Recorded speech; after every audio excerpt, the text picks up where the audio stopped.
Good morning. So today we begin in the 14th chapter of Luke, the passages that are assigned to us from the Cumberland Presbyterian Church.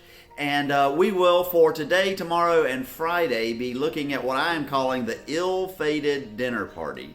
A Pharisee has Jesus over for dinner, not because he wants to honor him or thank him for his ministry, but because he wants to test him and grill him and examine him and judge him. And Jesus just turns the tables on him time and time again. And so we begin with the 14th chapter, the first 6 verses. Let me share those with you. One time, when Jesus went for a Sabbath meal with one of the top leaders of the Pharisees, all the guests had their eyes on him, watching his every move. Right before him, there was a man hugely swollen in his joints. So Jesus asked the religion scholars and the Pharisees present, "Is it permitted to heal on the Sabbath? Yes or no?" They were silent. So he took the man, healed him, and sent him on his way. Then he said, "Is there anyone here who, if a child or an animal fell down a well, wouldn't rush to pull him out immediately, not asking whether or not it was the Sabbath?" They were stumped. There was nothing they could say to that.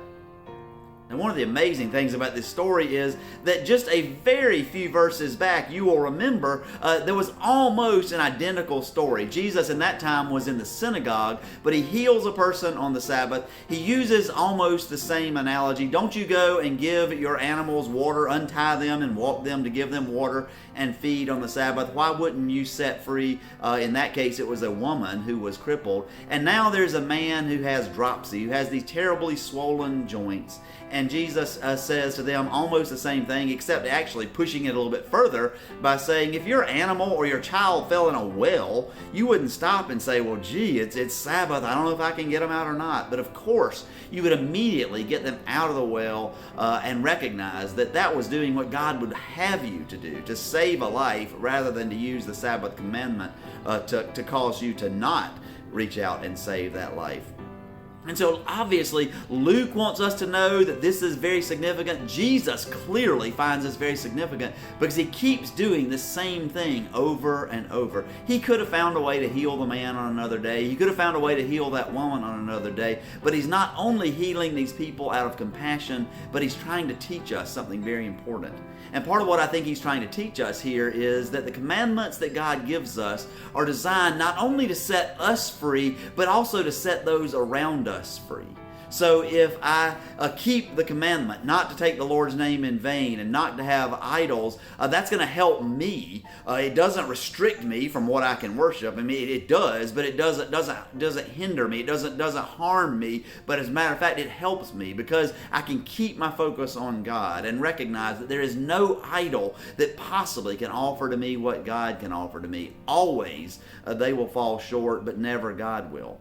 If I am refrain from stealing and lying and murdering and committing adultery, all of those things help me, of course. Those that I commit those crimes against are not going to come against me with retribution. I'm not going to have to try to find a way to sleep with myself when I've done these immoral things. But also it helps the community. The community isn't having to deal with stolen property or murdered people or people who have been lied about or adultery, which tears apart whole families. And so it helps the entire community for us to keep the commandment. The Sabbath commandment is the same way, but in a little different, maybe a little bit different twist on there. Sabbath is a commandment for us rather than to refrain from doing something like stealing or murder or whatever. It's actually a commandment for us to accept a gift. Accept the gift of rest. And God gives us this gift of rest, except that I cannot use the gift that God gives me to harm someone else. And so I accept the gift of rest, but if there's someone who is in need, I can't say, well, I'm sorry, I can't help you because it's the Sabbath. But just as I would immediately go to an animal that I loved or a child that I loved and help them, even if it's a stranger, someone that I don't even know, if they are in need, I need to be willing to help them on the Sabbath as well. And then we both are set free. And again, the whole community is helped. And so we recognize this day that God's purpose in everything God does for us, in all of the laws and the commandments that God gives us, is to set us free. free and to set those around us free.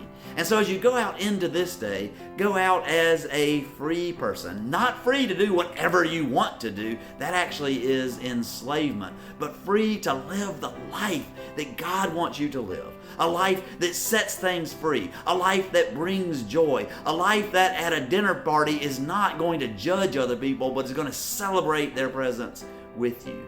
And we can do all of those things because God is with us. Amen.